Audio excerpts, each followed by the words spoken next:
Hello everybody and welcome to the Quid Fit British Touring Car Championship, and it is time for free practice number 2 to get underway from Donington Park. It is our season opener here. 10 rounds of the championship across the next 7 months. We're going to be in for an absolute thriller. Now, as always with the 2 practice sessions, if you're just joining us, there's 0 TV pictures. The only stream we get is the radio from the circuit commentators themselves, which Alan Hyde doing an amazing job in the pit lane, which means that we actually get to sort of fade up between the 2 of them and hear from both of them as well. So let's cross over then for the second practice session. It's been delayed by about 10 minutes due to red flags in the series, but let's take a look then. Let's join Alan Hyde trackside. At the moment, he's talking to Aidan Moffat. Let's go down to Alan Hyde. And about to get into the car, I interrupted him in his pre-session ritual. So very naughty of me. Back to front wheel drive for him as well. Yeah, I wanted to chat to him because it was just noticeable seeing him at the season launch. He was smiling and laughing and joking with Josh, and I know it's the start of the season and teammates tend to get on at the start of the year and maybe not so much as the year goes on, but it was good to see because the smile has been missing from Aidan for a little while, so that's good news. He's got the skills, hasn't he? Just needs to see where it all comes together. He's a race winner. Yeah, he's absolutely. So yeah, got his first independent win here, didn't he? At Donington Park, I think I'm right in saying.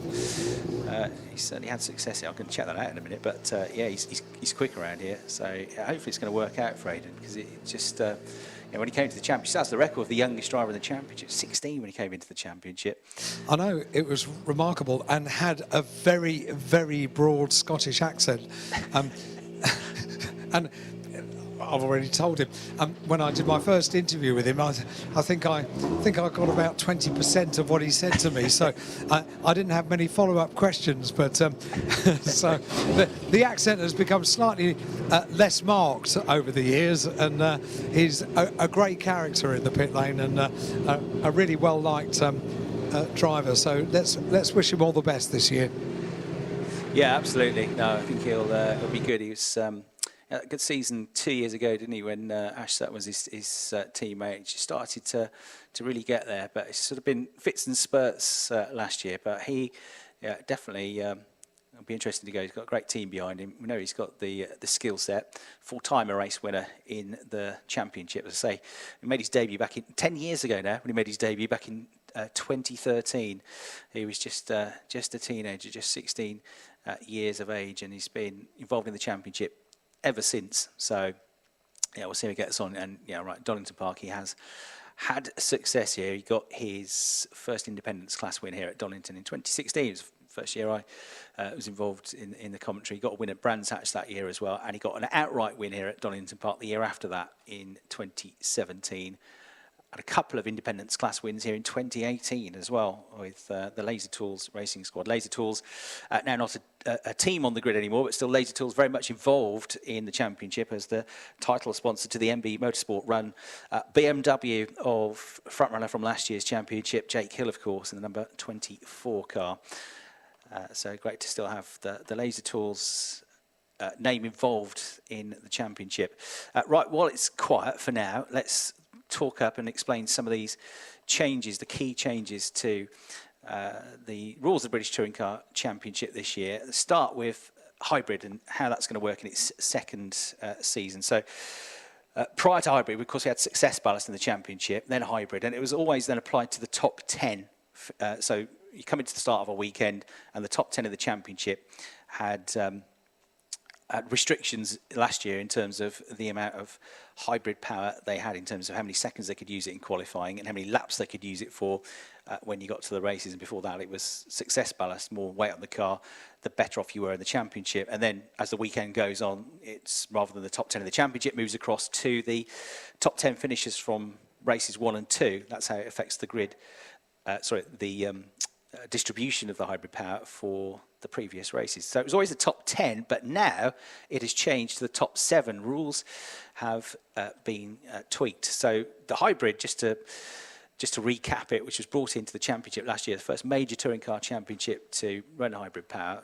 the system runs via a battery hybrid through the gearbox and can deliver up to around about an additional 40 brake horsepower when it's deployed. It's not like DRS, you don't have to be within a certain distance of a car in front to deploy it. You can just deploy it when it is available to you for as long as the maximum amount of time happens to be. It could be up to 15 seconds.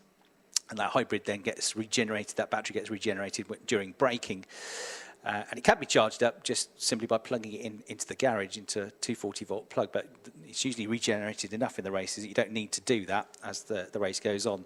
So you get this hybrid. We know when they're using the extra hybrid power because the light flashes, the LED flashes on and off in the rear window of the car. So that's how you know when they've deployed it, this extra jump of power that they get. But now to the top 10 having less use of it, is the top 7. So none of this applies to our first qualifying session because we haven't got a top 10 in the championship, but it'll apply as the year goes on, as the races go on over the course of the weekend. So they'll have reduced hybrid time in qualifying for the rest of the season, the top 7 drivers in the championship, and then reduced number of laps that they can use it for on a sliding scale in the races. And in terms of the hybrid allowance, it will work like this, depending on the circuit and the number of laps you get. So in qualifying, they will have, if you are in the top 7 of the championship, after this first qualifying session of the year, if you're first in the championship, you'll only have 1 second per lap of hybrid that you can use in your qualifying session. Whereas if you're 8th or lower in the championship going into qualifying, you can have it for 15 seconds. So you're going to get 1 second of it, 3 seconds if you're second in the championship, 5 if you're third, 7 seconds if you're fourth, 9 if you're fifth, 11 if you're sixth, and 13 if you're seventh. So it goes down in 2-second jumps, but it's quite a big difference. It's quite a much bigger hit this year, whereas last year it seemed to be that if you were the championship leader, you could still probably qualify up in the top 10, top 8 in the championship, even though you had reduced hybrid. But it's a bigger hit this year, so 1 second instead of 15. So that's for qualifying. And then in the races, it depends on the circuit, but there are what's called A and B circuits, depending on the length of the circuit and how many laps you get. But most of the circuits, including Donington Park, are classed as A circuits because the number of laps you get are longer. It's shorter circuits where you get more laps that have a slightly different rule. But the top 7 in the championship, you will, if you are 8th and lower in the championship, you only get to use it for 8 laps in the race. So it's effectively half the race you can use it in now, whereas before you could use it for pretty much all the race apart from the first lap of the race. But now, even if you're not in the top 7 of the championship, you've got to think when you use it. You've got to deploy a bit of strategy when to use. You only have it for 8 laps during the race, in which you can use it for up to 15 seconds on those laps. If you're 7th in the championship, 1 lap less, 7. If you're 6th in the championship, you can only use it for 6 laps, and it goes down to the championship leader in race 1 or the race 1 winner for race 2, race 2 winner for race 3. You only get 1 lap of it in the races. So the top 7 now, with that reduced use of hybrid in both qualifying and the races, and it's a bigger hit for everybody because they can only use it in basically half the laps of the race. So really got to think about when you deploy it now. So it could lead to a lot more strategies now. And there's different minimum speeds that you have to hit as well to be able to use that. If you try and deploy it early, that kills the system for a bit. And there's slightly different rules now in the races as to when you can use it. So before, you weren't able to use hybrid power on the first lap after the safety car, but you can now. And the minimum time between deployments has been increased to 5 seconds. So that's really been brought in to stop drivers holding on to the hybrid power at the end of 1 lap and the start of the next, which was quite a case. So everybody sort of figured the way engineering-wise to best make use of the hybrid, but they've got to rethink that now with these new restrictions that have been brought into place. So we'll keep going through it because it's just to remind everybody how it's going to work for each of the races. But we haven't got to worry about it for qualifying or race 1 because we're at the start of the season. Another big change this year is in tyres, and we've gone back now to fully integrating the option tyre back into the championship for the first time since 2019. Remember, during the COVID years, because of the crammed race calendar that we had, it was just taken away because of the extra pressure that was putting on the teams.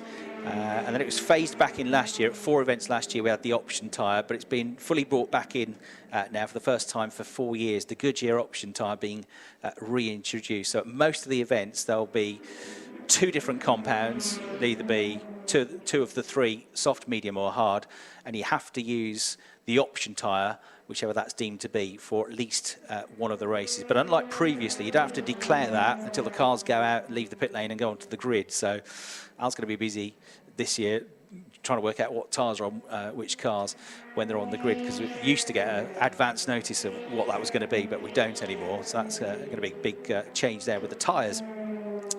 And at Snetterton and Croft, all 3 of the tyre choices are going to have to be used. That's going to be brought in. It's something that's been trialled before. And as always at Thruxton, it's just a hard tyre throughout because of the nature of the circuit, high speed and pretty abrasive. So that's the changes with the tyres. Now the tyres are going to work this year with those tyres being brought back in. Again, we talk more about that when we get to the racing really, but you've got the different compounds of tyres.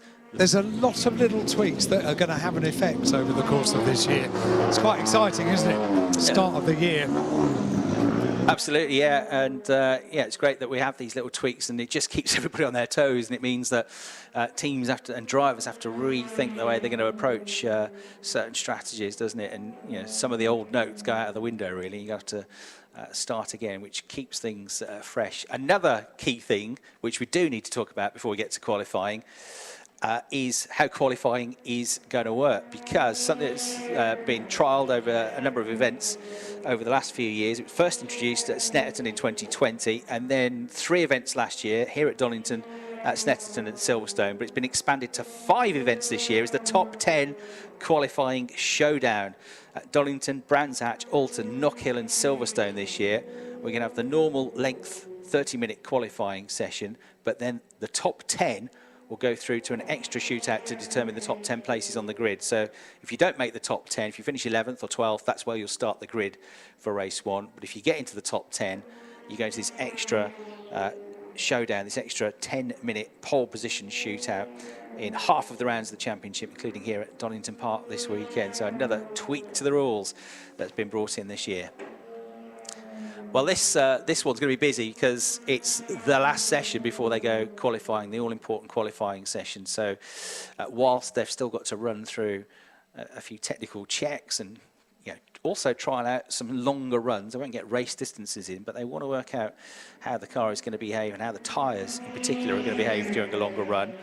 There will definitely be more focus on single lap pace here, and drivers trying to get in qualifying tight runs ahead of this afternoon session, because you want to start on the front foot. You don't want to start the weekend at the middle or the back of the grid and then have to try and work your way throughout the course of the weekend, because qualifying affects 2 races, not 1, because it puts you down on the grid if you don't have a good qualifying for race 1, and of course you have to try and fight your way through, and wherever you end up race 1 sets the grid for race 2. So you have to think about that. It's only a 35-minute session as well, rather than previously 40-minute session. So it's going to be pretty busy out on track.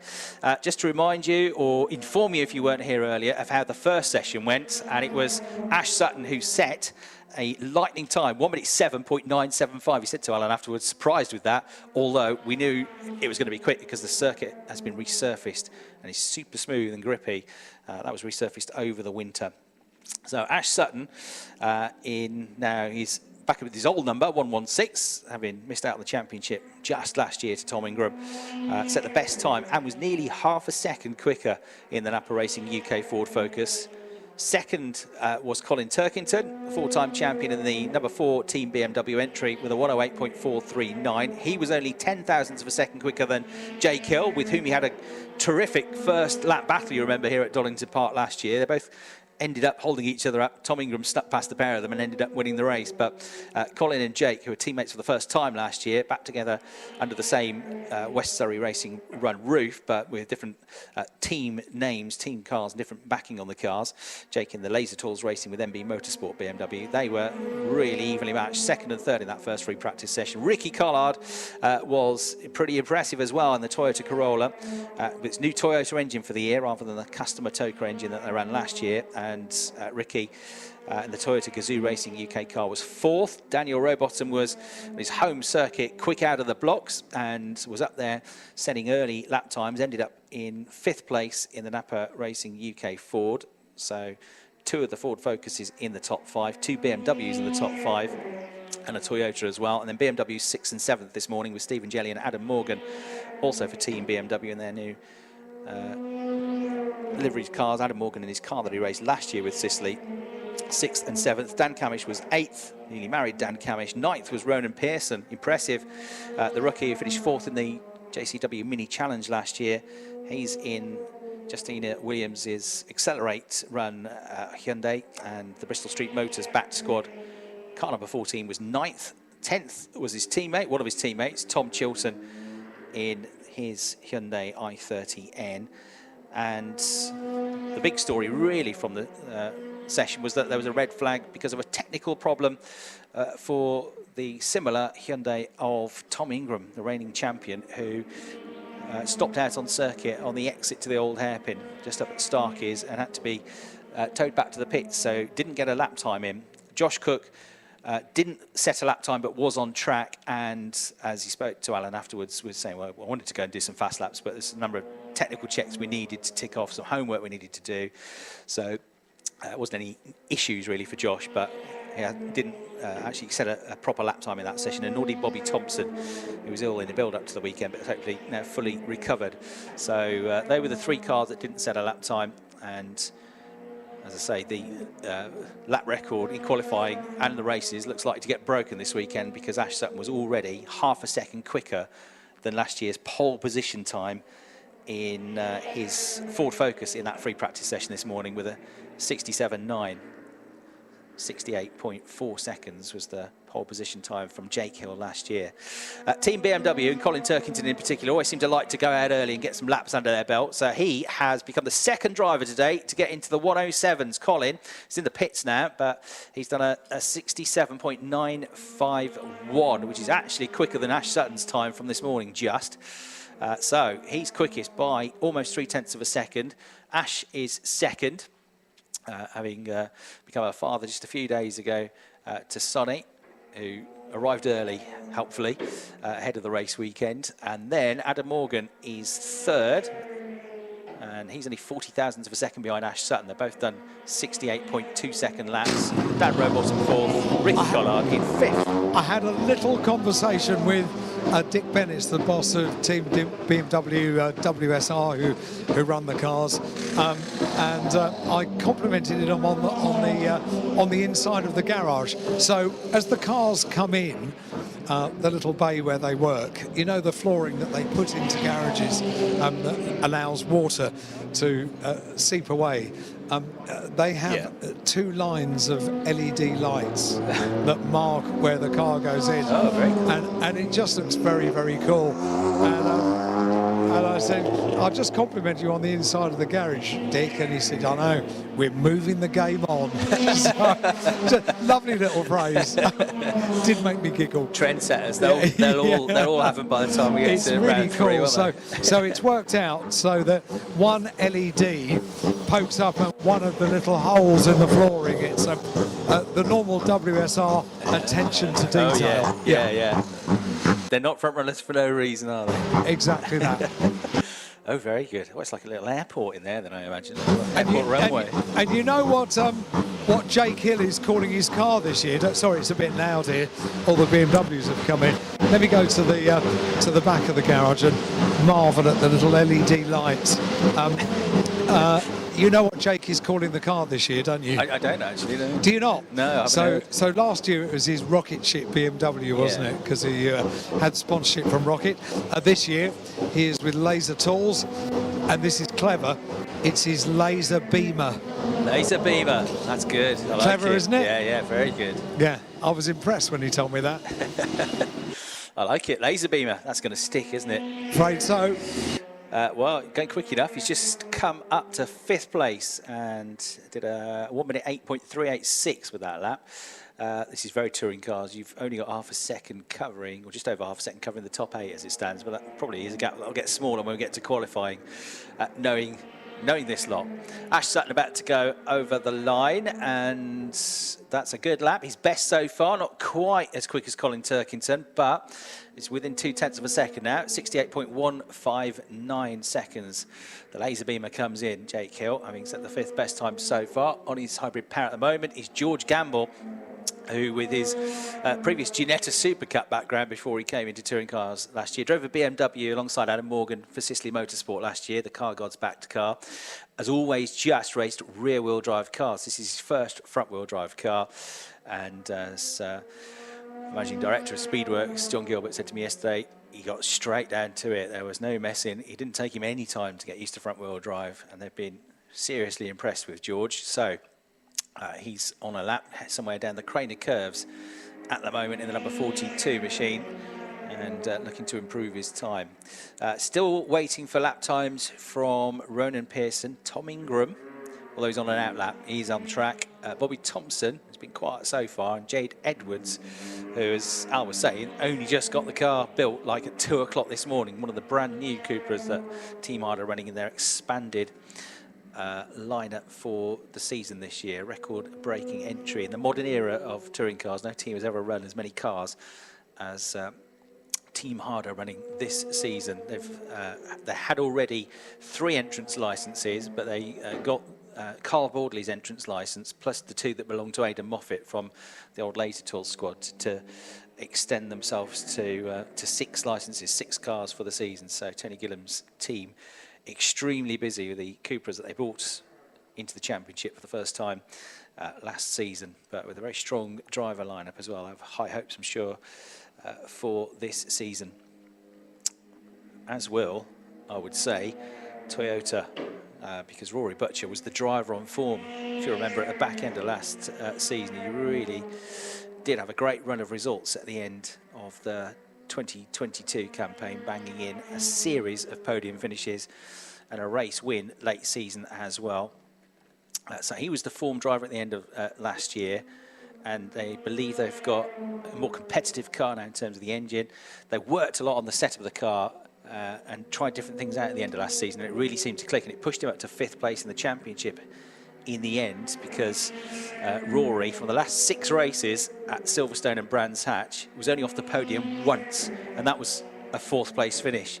So top 4 finishes in all the races at the end of the season. 1st, 2nd, 3rd, 2nd, 4th, 3rd was his run of results in the last 2 rounds. He had pretty good Thruxton before that as well, with 3 top 6 finishes. So we want to watch this year, and he's said that he's in a really good place fitness wise, and with the people around him, he has really felt stronger than ever coming into this season. Ash Sutton has got a tyre scraping on the right front corner of the car. He will say, well, if you're not rubbing, you're not racing. But he's come very close to a tyre stack, so clearly pushing on. Yes. Well, you've got to find the limit, haven't you? Because if you don't find it, you're never going to go be beyond it. And you've got to find those limits. Got to go slightly beyond them to get to them when it gets to qualifying. And that's using all the track, and then maybe a bit more sometimes. Right, it's getting a bit quieter on track. 1 or 2 coming in now for a breather. We've got Ash Sutton and Adam Morgan, who are 2nd and 3rd in. Jake Hill, we know he's in. Ricky Collard, Stephen Jelly, and Rory Butcher are 3 other drivers from the top 10 that have come in. Will Powell, former Brit Car class champion in his 2nd campaign in the British Touring Car Championship, has just gone through. He's out on track. He's in 20th place at the moment, and he's driving this year with the One Motorsport with Starline Racing squad. So he is getting used to driving the Honda Civic Type R this year. Didn't do all the rounds of the championship last year, and he had to miss the 1st round as well, but he is going to have a full campaign this year. And Aidan Moffat, you heard from briefly beforehand, one of his teammates, there's a new livery of grey and luminous yellow, is about to start a lap as well. Oh, we've worked this out for Ash. He was pushing on because he's got that tyre mark on either side of the car. And we've got... oh, yeah, Sam Osborne's doing it as well. Oh, so it's about the car, is it? Right, OK. It just gets very close to the tyre stack, which is at the chicane. Sam Osborne has got the same little markings. Yeah, So sad these cars were pristine first thing this morning. Right, I'm admiring liveries, Al, and about to come past you. Oh, Nick, yes. Nick Hamilton's Cooper. I think that looks beautiful. Really cool, doesn't it? Yeah, really like that really livery. nice. Yep, down the pit lane. Largely blue livery on it, blue and black predominantly.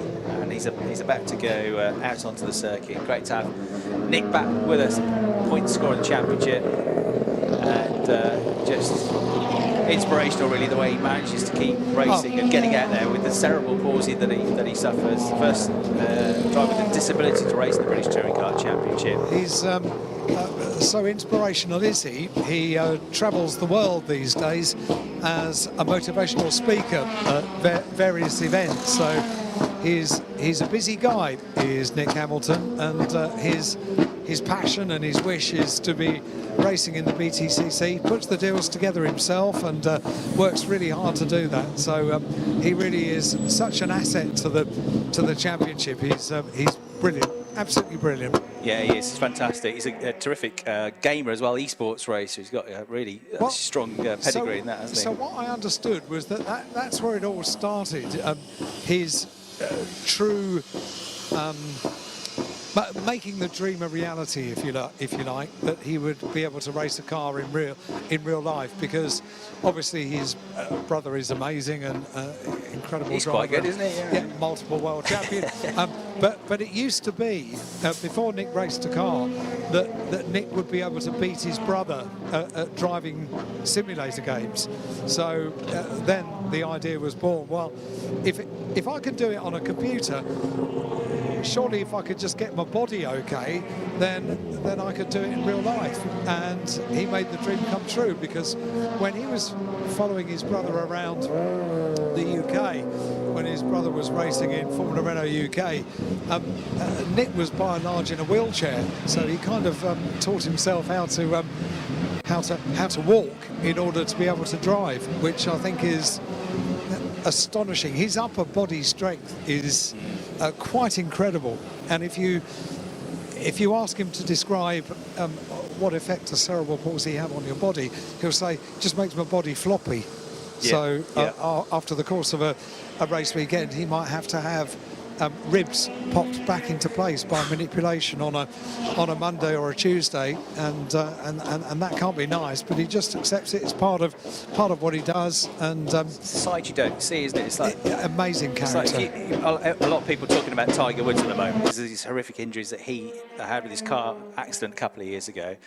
But he's still playing golf. But you know, he has, before he plays a competitive round of golf, he has to get up at like 4 o'clock in the morning and have 2.5, 3 hours of physio just to be good enough to be able to walk around and hit the ball.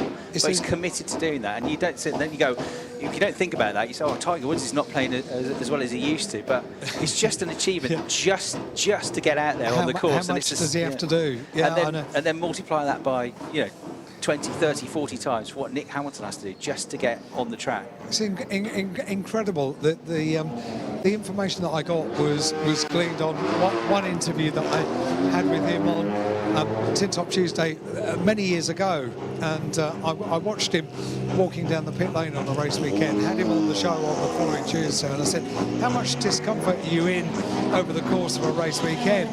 And that's when the answer came, that over the course of a race weekend, it's actually okay. It just means that his body is a little bit floppy, and he's had a sort of modification made to enhance his braking in the car to make it easier to brake. But he said, well, the discomfort is after the race weekend, where I have my just have to have some ribs popped back in. So just throws it away in conversation, and that's normal life for Nick, and the way he just gets on with the hand he has been dealt is utterly brilliant. Yeah, absolutely. And I, for one, will be cheering him on if he does what he does in 2020 at Brands Hatch and gets himself a championship point at some point this year. It'll be thoroughly deserved. What's going to be his 5th full season in the championship. Actually made his debut back in 2015 for a part campaign back in the old AMD tuning Audi for 4 rounds, but 5th full campaign. Right, news to bring you. Will Powell, black flag for excessive track limits on multiple occasions. So he's been black flagged off the circuit. we have now had a lap times, plural, from Tom Ingram. So for the first time this season, the number 1 appears properly on the timing screen, and it ain't a bad start. He's up to 4th place already. So Tom Ingram fans, relax and breathe. They've figured out the car, which in Tom's words, conked out earlier on in free practice 1. But of course, for environmental reasons, wanting to save the planet and not, as he said, use too much fuel up. But the car's running properly now at 4th place with a 68.328 second lap. And he's about to go quicker because he's just done the absolute best first sector. So he's through the middle of the lap at the moment. Is Tom negotiating McLean's and Coppice. And once he gets out of Coppice and onto the back straight, we'll know what his second sector time is like. It's 36.2 to beat in the middle sector. It does a 36.9, so it is a little bit down, but it's not going to be a bad lap again, this. It might depend on his run out of the final chicane. Here he comes. Over the line he goes. Is it better or not? And the answer is not quite. Good lap though, 68.5, 68.3 was his best, so started really well, just missed out a little bit really in that middle sector as Ash Sutton and Rory Butcher, 2 of the front runners, go over the line. Rory's 11th, Ash Sutton is still 2nd as it stands. Track limits warnings for Nick Hamilton in the beautiful number 28 Go Fix with auto aid breakdown back to Cooper, run by Team Hard, and we've got a warning as well for track limits for number 88, which is Mikey Doble, and his first day as a full-time British Touring Car Championship racer. One of the 3 Vauxhall Astra drivers now in the expanded lineup for Adam Weaver's team, the Carstor Power Maxed Racing Squad. Mikey Doble going pretty well, as did all the rookies really in that first free practice session. Driver that's come from first BMW Compact Racing and then Ginetta's, and winner of the Ginetta GT5 Challenge last year, and he's in the 88 car. Just to complete the set of the Napa Racing Ford Focuses, the right and left front corners of Dan Rowbottom's car, immaculate, and so too for Dan Camish. Good. So hope it stays that way. So they're not trying hard enough yet, are they? Well, I wouldn't say that. I wouldn't say that. Robo's been going well, hasn't he, today? Really well. Up there in the top 5 in both the free practice sessions so far. He's 5th again at the moment. Dan Camish is not far behind either in 7th place. Quite a driver line. We talked about Toyota's driver lineup. How about that one? BMW as well. I mean, it's, I think, one of those seasons, again, where you go, do you know what? I've literally got no idea who's going to win the championship this year. It could be 10 drivers, maybe more. And, yeah, quite a lineup there as well for Napa Racing UK. So, Sam Osborne, one of those cars, the distinctive blue and yellow livery, more yellow on it these days, goes over the line to start another lap. Dan Lloyd has just popped himself up into the top 10. He could be really one to watch within the Team Hard Roof, couldn't he? He's an exceptional year last year, former TCR touring car champion and driver. Managed to bag a number of race wins last year on his way to 10th place in the championship. Got 3 wins, 2 at Croft, 1 at Brands Hatch. And still looking for his first pole position. He's been 2nd on the grid a couple of times. He's never quite got a pole position. But he has 4 race wins to his name now. More than 100 race starts for Dan Lloyd. Up to 10th place he has gone. Dumps Tom Chilton out of the top 10. 6 minutes or so to go. More cars going on track. Get the feeling we're going to have a few qualifying type runs now just to set themselves up for the afternoon. I'm going to give a mention as well to somebody else who, pretty impressive run, well up in the top half of the field earlier on. And he's just out of the top 10 at the moment. It's Andrew Watson, GT racer, making his BTCC debut, the driver from Belfast, who has got himself at the moment in 13th place in the number 11 car. One of the drivers we welcome at the start of the year to a BTCC season is Nick Halstead. His number 22 car is in the garage just behind me. Nick's out of the car. First of all, welcome, Nick. A full season, that's good news. Thank you, yeah, looking forward to it. Yeah, had one dip in, and it's like it had to be back again. Is it a bit like something that draws you in? You think, oh no, actually I do like this. This is where I want to be. No, it's always been the dream. It really, 7 years of building up to this. So yeah, no, I love it. Right. So why are you here? Why are you not out enjoying every single moment around Donington? Just a very unusual brake disc. Got a crack in one of the brake discs, which is rare, but they spotted it. I was about to put some new tyres on, and they spotted it. So it takes a while to switch that over. Quite an impressive team, this, isn't it? So you're seeing it from the inside now. Yes, yeah, we're one of the best teams. No excuses for me this year. I've got two of the top drivers, or top driver, and great cars, great setup around me. So what is the goal? What challenge have you given yourself, maybe for the first half of the season and then for the season overall? I think, an overall points would be amazing. But, and obviously everyone with, it's a very strong grid of, one of the strongest overall grids. But the Jack Sears grid is still pretty strong. So I don't expect to win the Jack Sears, but as of year one, see where I can get with that. You know what? Even to have a Jack Sears podium over the course of a meeting to add up the most points of any, that would be a pretty mega thing to achieve. Yeah, in every championship I've done, even the first year, I've never come lower than third in the championship. So that would be my, Jack Sears goal. So that's the aim that you've given. Now, I hope you don't mind, Nick, but I've been looking into what you do during the week as well and reading up a bit. And it doesn't take much to sort of learn that you're involved in IT and media and that kind of thing. Is it right that you invented the retweet button? Yeah, this is what kicked 15 plus years ago, kicked off everything, my first company. So this was the thing that started it all? Yeah, it was first company, had a brainwave of needing this button, sold that to Twitter, ended up with a... Was it a light bulb moment? Yeah, it was. It was just, it seemed so, like every invention, it seemed just obvious and not clever at the time, but it was, a big thing, and every website, like billions of websites, ended up with that button on it, and so that turned into quite a big business. So Twitter. Well, Twitter has just sold for how many billion? I mean, it's quite incredible, really, to have been part of that story. Yeah, I was working with Jack, Biz and Evan, the original founders, before obviously it's been taken over when it was less than 20 people. So that was quite an experience. One day I'll write a book about all the internal machinations of Twitter. I'd read it, that's for sure. I mean, I find it fascinating. No, all of that works, help me. And as you know, I'm doing work with ITVX. My current business helps with a lot of the data behind ITVX. And so as I came into British Touring Car, I was like, what can I help out with? Like one of those things. It's great to see qualifying ending up on YouTube this weekend. But there's a lot of other things I'm just, giving my experience of media and TV and data and bringing that to British Touring Car. Because obviously with qualifying for the BTCC on YouTube, that reaches a big number of subscribers, doesn't it? Yeah, I think it'll help.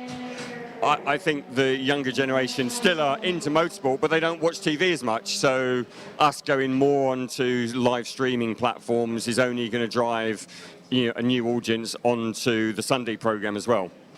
So my final question has to be, did you do the first retweet? Oh, it's a good question, isn't it? I don't know. I suspect it would have been one of my team members. Oh, that's disappointing, isn't it? I honestly can't remember. I'd have to research it. Oh, Nick, thank you ever so much for talking to me about not just racing. Thank you.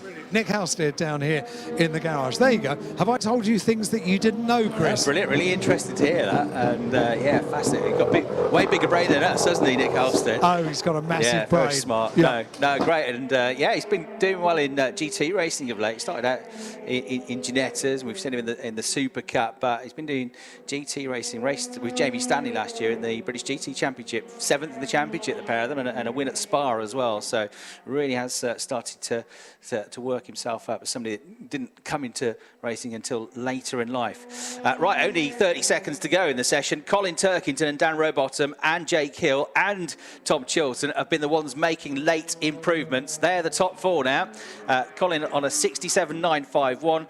Dan on a 68.046, 68.064 for Hill, and a 68.098 for Tom Chilton. So BMW fastest, Ford second, BMW third, Hyundai in fourth, Ford in fifth with Ash Sutton, and Toyota in sixth with Ricky Collard. Morgan is seventh, Camish eighth, Ingram ninth, and Lloyd is 10th as the checkered flag comes out. We've got a flying Ricky Collard still out there, though. He's just on the personal best first sector.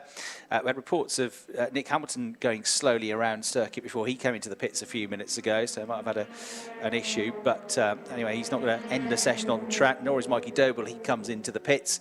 But checkered flag now out. Colin Turkington and Jake Hill have both taken it.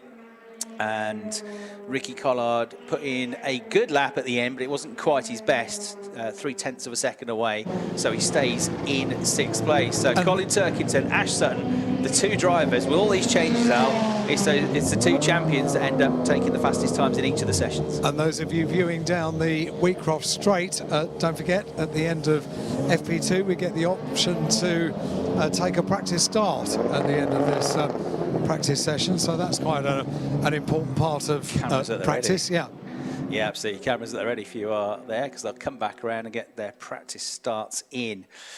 So Ash Sutton, quickest in free practice 1, Colin Turkington fastest in free practice 2, both in the high 1 minute 7s, both going half a second quicker than qualifying. Could see an immense lap in qualifying, because the pole time last year has already been beaten in free practice by half a second in both of the sessions. So I gave you the top 10. 11th was Stephen Jelly, 12th Osborne, 13th Butcher, 14th Watson, 15th Pearson, 16th Taylor Smith, 17th Gamble, 18th Patterson, 19th Cook, 20th last year's Jack Sears Trophy winner, which once again the Jack Sears Trophy, named after the first ever British Saloon Car champion Jack Sears. It is given to any drivers that have not, prior to the start of the season, been on the podium before. And Bobby Thompson was the winner of the Jack Sears Trophy last year. He was 20th in that session. Jack Vitale, 21st. Mikey Doble, 22nd. Moffat was 23rd. Halstead, 24th. Powell, 25th. Had that black flag in the session. Hamilton, 26th. And Edwards, 27th in the session. And 0.999 seconds, just under a second, split the top 19 cars in all of that. So qualifying is going to go down, as it always does in the British Touring Car Championship, to finite margins, to whiskers, and it's going to be a cracker, and you do not want to miss it as the cars line up on there.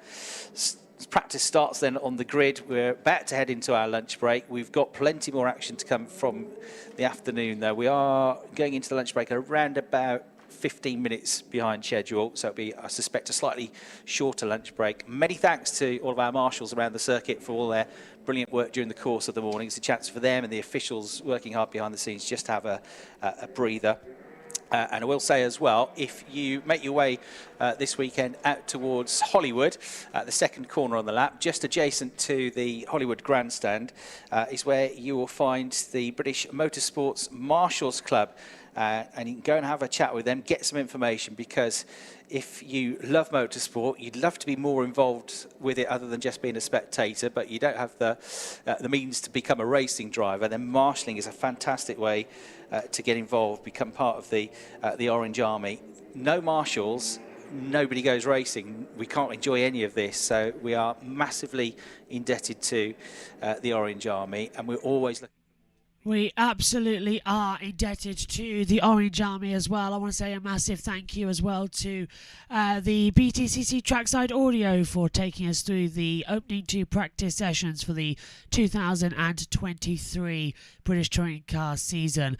Qualifying is later on. We're on here at 3:30 as well. Myself and Josh Turner will be on the commentary as well, back to our normal watch-alongs. If you want to watch along the ITV coverage, that's on YouTube on the ITV TV Sport YouTube channel. If you're listening abroad as well, you can use a VPN to get access to it as well, as it's for UK viewers only, so it will be geo-locked, but a VPN gets you around it.